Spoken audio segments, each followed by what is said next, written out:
వి gold trusted gold buyers తాకట్టులో ఉన్న బంగారాన్ని విడిపించి ఈ రోజు ఉన్న మార్కెట్ ధరకే కొనబడును. మరిన్ని వివరాలకు సంప్రదించండి 77107720.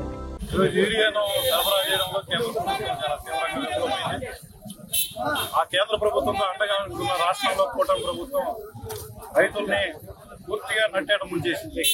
ఈ రోజు విస్తారంగా వరి పంట పండుతున్నటువంటి పరిస్థితుల్లో వరికి ఎకరాకు కనీసం అంటే కూడా 3 మూటలు యూరియా అవసరం ఉంది. కానీ ఈరోజు దానికి సరిపడా సరఫరా చేయలేదు. కనీసం ఈరోజు ఒక్కొక్క రైతుకి ఎంత విస్తీర్ణంలో మీరు సాగు చేసుకున్నా ఒక్కొక్క బస్తా ఒక్కొక్క రైతుకి ఇస్తామని చెప్పి ప్రకటనలు చేశారు. అది కూడా ఇచ్చేటటువంటి బస్తా కూడా సరైన పద్ధతుల్లో ఇవ్వకుండా గంటల తరబడి ఎదురు చూడాల్సినటువంటి పరిస్థితి. చివరికి మదనపల్లి పట్టణంలో ఇక్కడ రైతులు అధికారులు చేసినటువంటి నిర్లక్ష్యం, అధికారులు రైతుల పట్ల వ్యవహరించినటువంటి తీరు కారణంగా రైతులు ఒకరి మీద ఒకరు దాడి చేసుకొని తొక్కిలాడుకునేటటువంటి పరిస్థితి ఏర్పడింది. ఇది చాలా దుర్మార్గమైంది. రైతుల పట్ల కూటమి ప్రభుత్వం వ్యవహరించినటువంటి తీరుకు ఇది బాగా కట్టినట్టు మనకు కనపడతా ఉంది. దీన్ని మేము సిపిఎం పార్టీ తరఫున తీవ్రంగా ఖండిస్తున్నాం. ఇప్పటికే చంద్రబాబు నాయుడు నుంచి ఇట్లా జిల్లా కలెక్టర్ దాకా యూరియా కొరత గురించి కనుక మాట్లాడితే కేసులు పెడతామని చెప్పి రైతుల్ని, ప్రజా సంఘాల నాయకుల్ని, రాజకీయ పార్టీలని బెదిరింపులకు పాల్పడతా ఉన్నారు.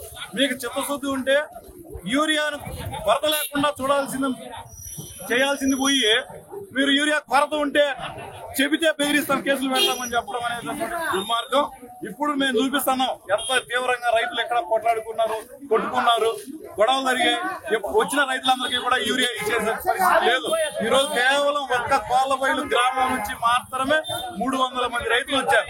ఇక్కడ ఉన్నదేమో 100 బస్తాలు. దీనికి కొరత కాక ఏమంటారో జిల్లా కలెక్టర్ గారు సమాధానం చెప్పాలి. ఎందుకే సిపిఎం పార్టీ తరఫున నేను మాట్లాడుతున్నా, చూపిస్తున్నాను రైతు ఇక్కడ యూరియా కొరత ఉందని చెప్పి. నా పేరు శ్రీనివాసులు, సిపిఎం జిల్లా కార్యదర్శి. కేసు పెడతారేమో పెట్టండి, లేదా మీకు చిత్తశుద్ధి ఉంటే రేపు సాయంత్రం లోపు మదనపల్లి పట్టణంలో ఉన్నటువంటి రైతులందరికీ, మండలంలో ఉన్నటువంటి రైతులందరికీ యూరియా తగినంతగా సరఫరా చేయాలని డిమాండ్ చేస్తాను. రైతులు అమాయకంగా ఉండారు, ప్రశ్నించలేరులే. వాళ్ళు ఎక్కువ రోడ్లు లేకొస్తే వాళ్ళ వ్యవసాయం నాశనం అయిపోతుంది. కాబట్టి మనం ఎలాంటి కళ్ళబొల్లి కబుర్లు చెప్పినా రైతులు నమ్మేస్తారనేటటువంటి భ్రమల్లో ఉన్నారేమో. ఇది ఎంతో కాలం సాగలు.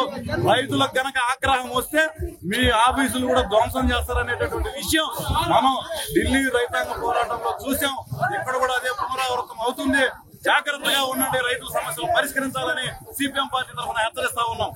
తెలుగులో న్యూస్ కి ఫాస్టెస్ట్ యాప్ ఇప్పుడు టోటలీ న్యూ అవతార్లో జస్ట్ 5 సెకండ్స్ లో కంప్లీట్ న్యూస్, సోషల్ మీడియాలో ట్రెండ్స్ కి one stop solution, live TV app, voice search option తో ఇప్పుడే డౌన్లోడ్ చేయండి లేదా అప్డేట్ అయిపోండి.